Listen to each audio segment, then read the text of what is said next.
perkenalkan, nama saya Tania Melisa dulu dengan tim 2415 71 30 76. Saat ini saya lagi bersama Wika, pemilik usaha apa? Ketan Susu Cok.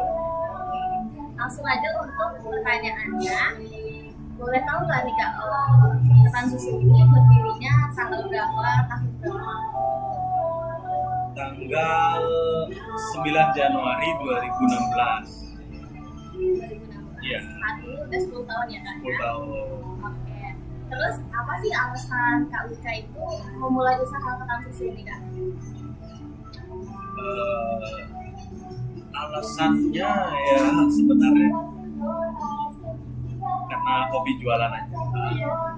Terus saya juga tidak ada passion jadi seorang karyawan, mungkin saya juga untuk mendevelop diri kayaknya menjadi seorang entrepreneur itu lebih baik. Oke. Terus bisa jelasin nggak pertama kali kondisi awal mulai usaha Ketan Susu ini kayak gimana tuh Pak? Tahun 2016 dulu Ketan ini masih gerobaan di daerah Jalan Guru Salah.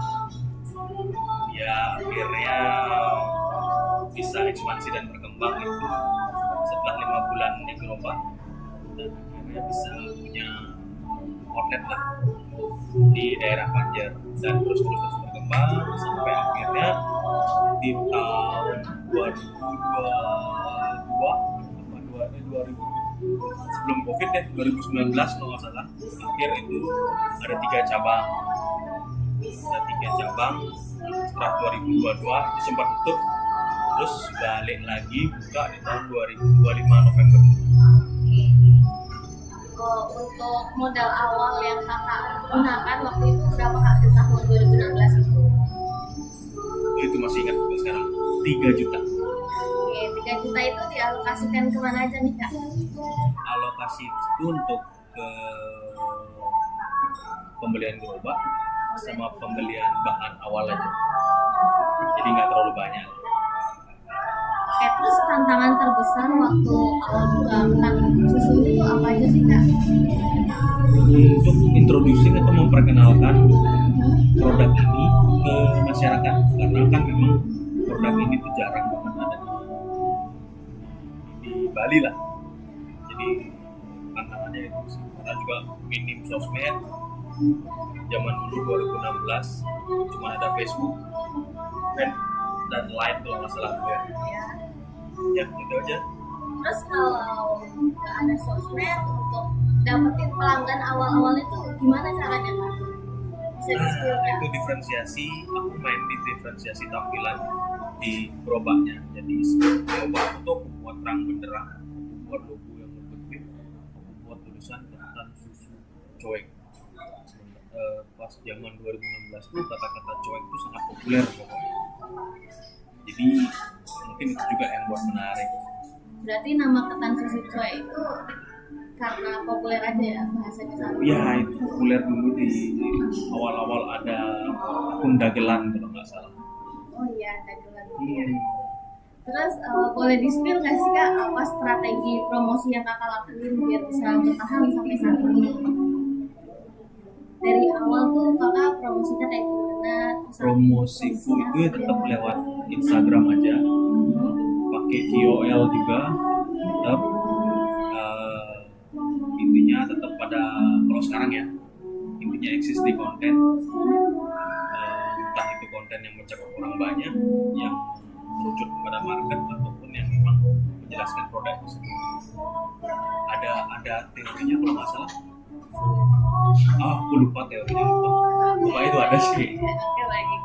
Oke, pertanyaan selanjutnya, Kak Wika ini ngelakuin inovasi apa aja biar Ketan Susu ini masih bertahan sampai 10 tahun? Apakah diimprovisasi menunya atau bagaimana? Pasti yang aku improvisasi sampai saat ini adalah sistem di belakangnya itu ya, kayak sistem ERP, improve, terus SOP tentang cara pekerjaan, tentang cara buka tutup, semuanya itu ada dalam satu buku. Yang aku improve adalah tentang kedisiplinannya, tentang penjalanan SOP-nya, dan tentang disiplin dalam ERP-nya. berarti juga mendisiplinkan karyawannya juga termasuk ya. Ya, termasuk. Pernah ngalamin kerugian nggak sih kak? Dan itu waktu kapan dan bagaimana kakak mencari solusinya saat itu? Kerugian jelas di COVID. Wah, Iya. COVID itu kerugian sangat banyak lah. Kalau menyikapinya ya sudah jelas bos ya, aku tutup tahun 2022 supaya tidak terus-terusan minus, berarti aku harus memang close dulu untuk sementara waktu supaya aku juga bisa berbenah, juga bisa introspeksi diri, bisa cari strategi yang lain untuk bisa comeback sekarang ini. Kapan sih Kak Wika itu mulai sadar kalau kasus ini nih mulai berkembang nih, aku harus terus improvisasi? 2017 ya, ya, Nah itu karena hal apa Kak? Boleh diceritain sedikit? karena aku dilirik, Ketan ini dilirik sempat sama stasiun TV Dimensi Group. Nah, dia kesini tanpa dibayar apapun, dia liputan. Nah itu aku merasa kok ada interestnya di produk ini, brand ini. Berarti dari segi ketan susu yang dijual memang menarik ya. Terus dari perjalanan 10 tahun ke belakang itu, apa sih titik utama keberhasilan ketan susu ini? Titik terbesarnya? Titik terbesar dulu ya banyak cabang. Ya banyak. Banyak cabang, ada 3 kalau nggak salah dulu cabang. Nah itu yang paling isi Dan cabang ini yang paling besar ya. sekarang ya. Ya. Oh, terus bagaimana kakak menjaga kualitas makanannya sih kak? Dari segi kopinya, minumannya. Balik lagi itu semua ke SOP-nya. Iya. Terus bagaimana cara kakak training karyawannya saat itu? Apakah ada sebulan di training atau bagaimana? Aku training sebelum UKM saat ini itu cuma 4 hari. 4 hari aja untuk produk, beverage, food, pelayanan, dan sistem kasir. Itu doang 4 hari. Lebih mudah training karena semua sudah ada SOP-nya.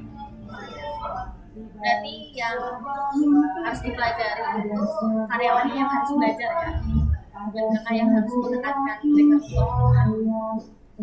Ya aku juga harus ngajarin, cuman ya aku cuma harus ngajarin kamu harus ikutin SOP. Udah. Oke, ini 2 pertanyaan terakhir. Jadi ada nggak sih kak pesan untuk mahasiswa yang pengen mulai usaha? Pokoknya mulai aja dulu, siapin mental. Yang paling penting itu mental sih kan. Siapin mental karena usaha itu pasti roller coaster banget. Swing up-nya wow, the best pokoknya. 10 tahun terakhir pasti banyak tantangannya ya. Gila kan? Terus menurut Kak Wika itu apa sih kunci sukses bisnis? Apa kunci sukses ketan susu ini masih bisa berjalan sampai hari ini? Mental, finansial, relasi, reputasi. Reputasi brandnya, reputasi personal brand yang punya. Berarti dari segi keuangan ini harus jelas ya. Harus jelas banget, harus ada laporan keuangan, perpajakan, semuanya pasti ada. Dan itu semua ada bagiannya masing-masing ya. Ada, sudah ada. Sekian dari saya. Terima kasih.